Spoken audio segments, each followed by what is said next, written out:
En este momento nos acompaña Michelle Bachelet, expresidenta de Chile y exdirectora global de ONU Mujeres Suecia y la Mesa de Género de la Cooperación Internacional. Expresidenta, bienvenida a W Radio. ¿Y por qué para usted es importante hacer parte de esta iniciativa Más Mujeres, Más Democracia rumbo a la paridad? Bueno, yo soy una convencida que la democracia se fortalece, se mejora cuando hay más mujeres que participan en cargos de toma de decisiones, sean estos políticos o no. Creo que eso implica una mejor representación de lo que son nuestras sociedades y además implica incorporar lo que ha sido la experiencia de las mujeres, que en la mayoría de nuestras sociedades no ha sido la misma que de los hombres, sobre todo cuando estamos hablando de en lo local, por ejemplo, ¿no es verdad? Porque siempre ha habido mujeres que se distinguen, que están en cargos importantes, todavía pocas, ¿no?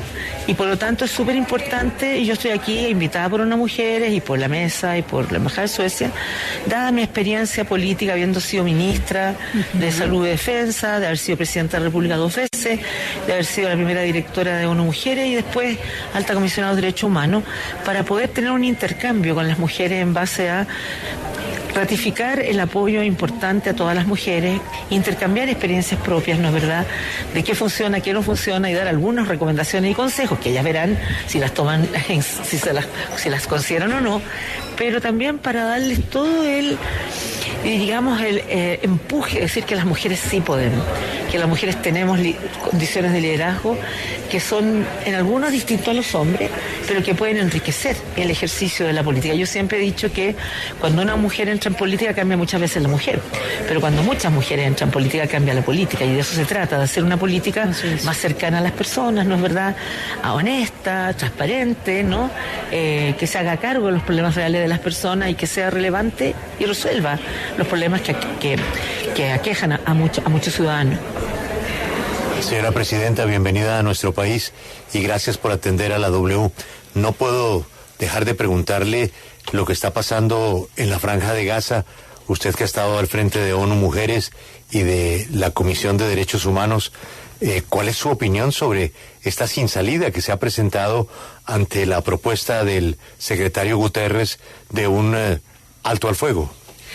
Yo creo que es trágico lo que está pasando, más allá que después del tremenda masacre que Hamas hizo en el Festival de la Paz y en los kibbutz, y después el secuestro de mucha gente, ¿no?, nacionales y extranjeros ahí.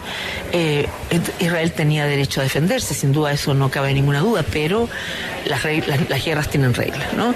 El derecho humanitario internacional también define reglas que tienen que ser respetadas, porque lo que estamos viendo es que una tragedia brutal, una cantidad de muertos mucho mayores de lo que se ha visto en todo este tiempo, por ejemplo, la guerra en Ucrania, ¿no? Y la mayor cantidad de personas que han sido asesinadas, que han muerto producto de los misiles, de la destrucción de edificios, ¿no es verdad?, son mujeres y niños, es decir, son civiles. Aquí no estamos hablando de una confrontación entre partes armadas que tiene bajas naturales de una guerra entre militares. No, aquí estamos hablando de que civiles, mujeres y niños son los que más están sufriendo. Yo lamento que la comunidad internacional no haya podido responder a la altura que se merece los que viven en la Franja de Gaza, porque creo que es indispensable que ciertos valores y principios los volvamos a tomar con mucha fuerza. Fíjese que el domingo pasado celebramos 75 años de la Declaración Universal de los Derechos Humanos, y en este contexto de una declaración que sigue siendo vigente, parece ser más vigente que nunca, porque muchos países no solo no están respetando esa declaración, sino tampoco las normas básicas de la guerra. O sea, en la guerra histórica nadie nunca tiraba misiles sobre hospitales o sobre escuelas, ¿no es verdad? Y ahora lamentablemente lo hemos visto tanto en Ucrania como en la Franja de Gaza. O sea, yo creo que es clave que la comunidad internacional, si quiere seguir siendo respetada, ¿no es verdad?, si quiere seguir siendo un factor de influencia, tiene que hacer un esfuerzo mayúsculo para terminar con el fuego, hacer un cese al fuego que no solo sea transitorio, o buscar la forma de evacuar hacia sectores seguros a una cantidad enorme de mujeres, niños, adultos mayores, civiles, que realmente buscan protección. Señora Bachelet, a propósito de lo que usted dice y después de el veto de Estados Unidos a la propuesta del secretario general del señor Guterres, ¿cree usted que ha llegado el momento de hacer algunos cambios en la Carta de Naciones Unidas para hacerla más efectiva? A ver, Usted sabe que, y esto no es nuevo, esto es muy antiguo, y varios países, inclusive el mío, ha estado hace muchos años diciendo que un Consejo de Seguridad donde 5 países tienen derecho a veto es un consejo que no puede garantizar las respuestas más adecuadas y más rápidas, digamos, ¿no? Y vimos en el periodo anterior, ¿no? Antes de esta petición del secretario general, invocando el artículo 99, es que cuando Brasil estaba presidiendo el Consejo de Seguridad, hubo varias resoluciones y fueron vetadas por distintos países. El de Brasil por Estados Unidos, el de Rusia por otros países también.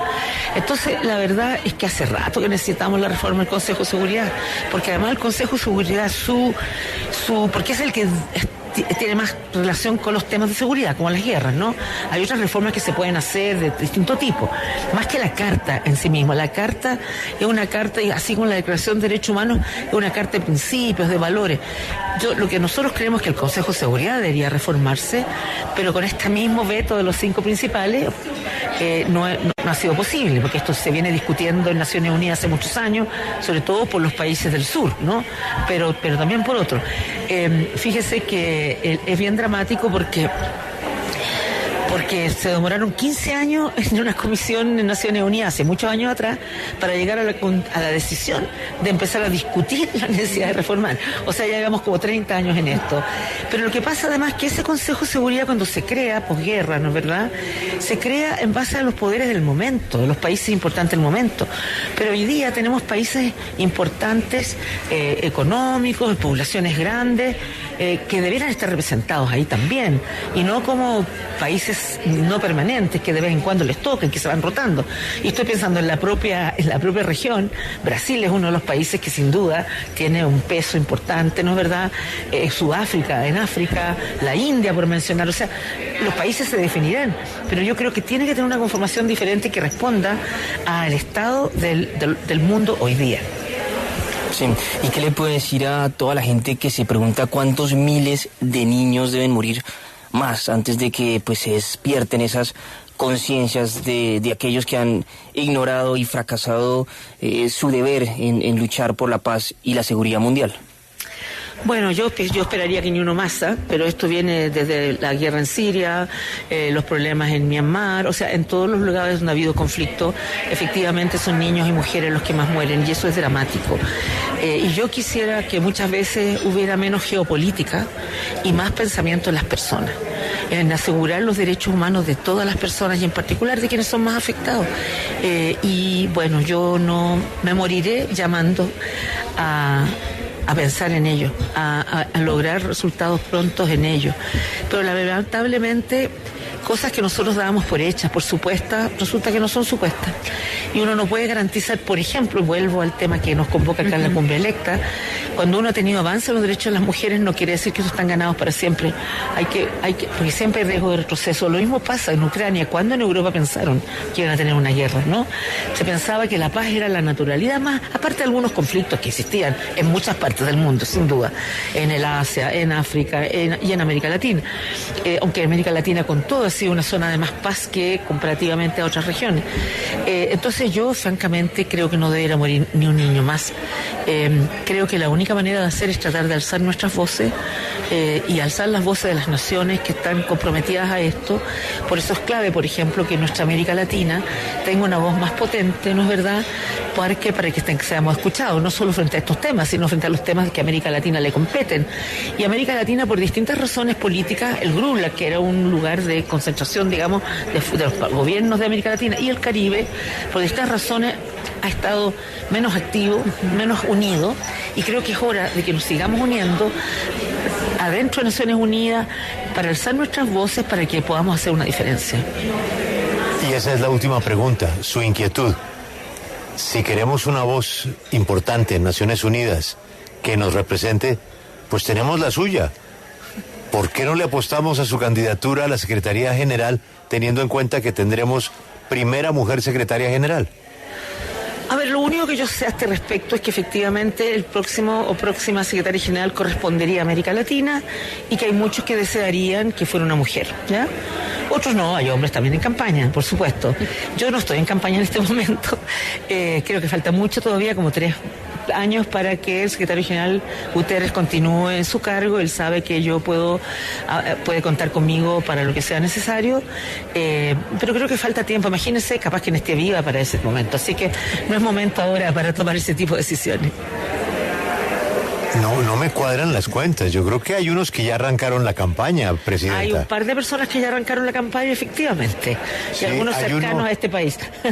Uno de este país que fue presidente. Sí, está la señora ministra del Caribe. Sí, la primera ministra de Barbados, sí, efectivamente. Exactamente, pero usted dirá cuando arrancamos su campaña, sería un honor. No, mire, como le digo, yo creo que en mi país hay otra gente que quiere que vuelva a ser presidenta nuevamente por tercera vez, cosa que tampoco tengo hoy día, estoy trabajando para eso, pero siempre sabrán que pueden contar con mi apoyo en lo que sea necesario. Señora presidenta, gracias por estar en Colombia. Muchas y ojalá gracias que su a voz ustedes. sea escuchada.